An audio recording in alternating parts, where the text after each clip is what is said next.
No fewer than 20 persons were reportedly kidnapped in Kurmin Sata, a community in Chikun local government area of Kaduna State on Sunday.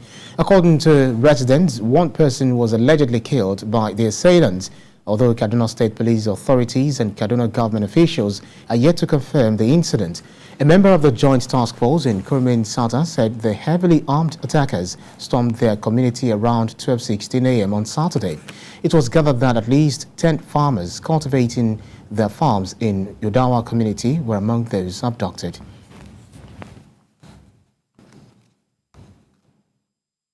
Let's talk this through. For more insight into this, we'll speak with our TVC news correspondent Lupe Asom, who is joining me virtually from Kaduna with an update on this development. Lupe, bring us up to the minute information about the killing. What more do we know? Well, good morning, sir. Basically, we are yet to hear from them. The bandits are yet to contact the families of those who were abducted in that village to either make a demand for ransom or they're yet to just contact the families for now. But we gathered that at least 20 people were kidnapped. In the process, 4 people were able to escape, but then the rest are still with the bandits in an undisclosed location. It was quite sad that in one of the families that were attacked, a family of 5, the bandits only abducted 2 children. They left the father, they left the mother, and they kidnapped the little children. So that's the situation right there now.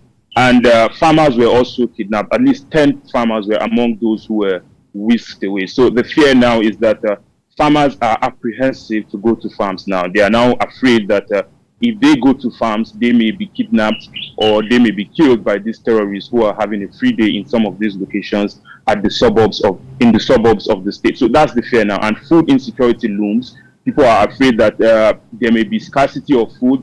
The prices of food may go higher in the coming days if farmers are not allowed to go to farm because of terrorist activity. So they're basically calling on the government to be more proactive in addressing some of these security concerns. It's quite very heartrending to come to a realization of what has just happened in that particular local government area. But have there been any responses from those in authority, talk about the traditional leader and the local government chairman, or perhaps the government of the state?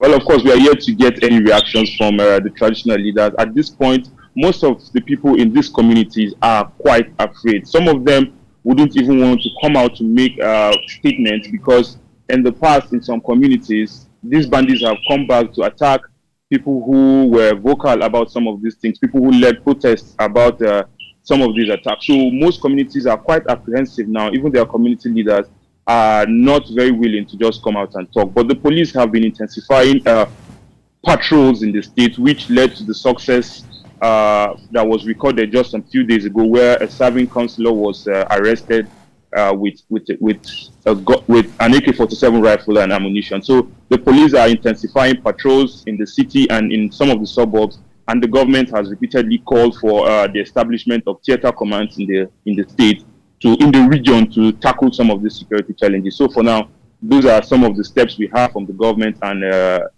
some of these security agencies, but we are yet to hear more from them. Talk to us about the mood in that particular area where the incident happened. What are the people around there and the suburbs saying? Well, these people are crying. They are now afraid. We visited one community where the people only go back by 6 p.m.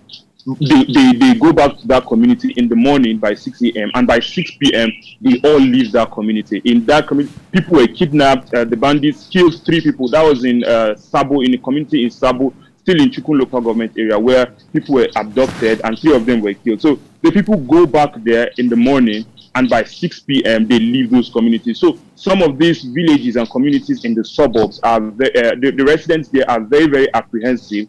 They only go back there in the morning to maybe farm or do some of these things, and then by 6 p.m. they leave this community. So some of these communities people are very scared living there. So they are calling for more, the deployment of more security personnel to their area. They are calling for the establishment of more security outposts. They want more troops deployed to these areas. But then we get to find out how difficult it is for the security agencies also to deploy people to these places because of the insufficient number of armed officials that we have. So that's the situation here at the moment. Right, thank you very kindly. TVC News correspondent Lupe Assam joining us from Kaduna. Thank you.